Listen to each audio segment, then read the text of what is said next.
La nuit s'illumine de torchers dans la grande cour du palais du Sahel. Les tambours résonnent, les griots chantent les victoires récentes. Issa rit avec ses camarades, vêtu d'une tunique rouge simple, sa peau luisante sous la chaleur des feux. Général Sori, son père, imposant, barbe courte et yeux sévères mais fiers, pose sa main sur l'épaule de son fils. Sori, souriant, un jour, Issa, ce royaume comptera sur toi. Issa baisse les yeux, un peu intimidé. Quand les danses s'achèvent, le palais s'assombrit. Le silence s'installe, brisé par le bruit d'armures qui avancent dans l'ombre. Des soldats, autrefois loyaux, pénètrent discrètement dans la cour. À leur tête, Bako, un colosse vêtu d'une armure noire, cicatrice traversant sa joue. Les portes du palais volent en éclats. Les soldats fidèles de Sori tentent de résister mais sont écrasés. Le sang coule sur les mosaïques dorées. Issa, surpris dans ses quartiers, attrape une courte lance et court vers la salle du trône. Au centre de la salle, Sori affronte Bako. Sori, malgré son âge, bouge avec puissance. Mais il est trahi par ses propres hommes. Issa assiste à la scène, impuissant. Bako, rictus cruel, le royaume a besoin d'un vrai serpent pour diriger, pas d'un vieil homme loyaliste.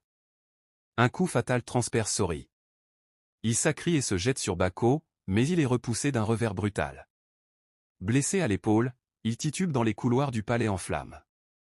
Les cris, les pleurs, le bois qui craque. Ainsi, le fils du général connut sa première nuit de cendres et de sang. Dans les ruelles sombres, les hommes de Bako le traquent.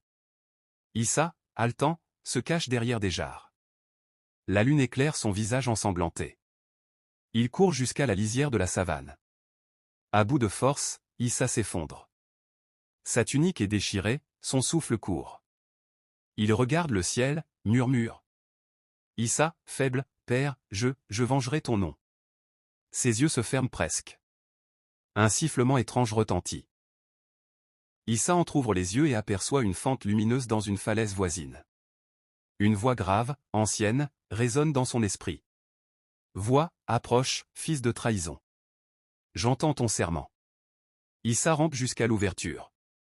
L'intérieur est sombre, couvert de peintures rupestres représentant un immense serpent enroulé autour d'un trône. Des flammes verdâtres jaillissent de fissures au sol. Le narrateur décrit, là où nul mortel n'avait survécu, il entra, guidé par la promesse du serpent. Au centre de la grotte, une statue colossale de serpent aux yeux d'émeraude l'observe. Issa, à genoux, lève une main tremblante. Issa, d'une voix brisée, je jure de détruire ceux qui ont pris mon père. Je jure de devenir le venin qui les frappera. Les yeux du serpent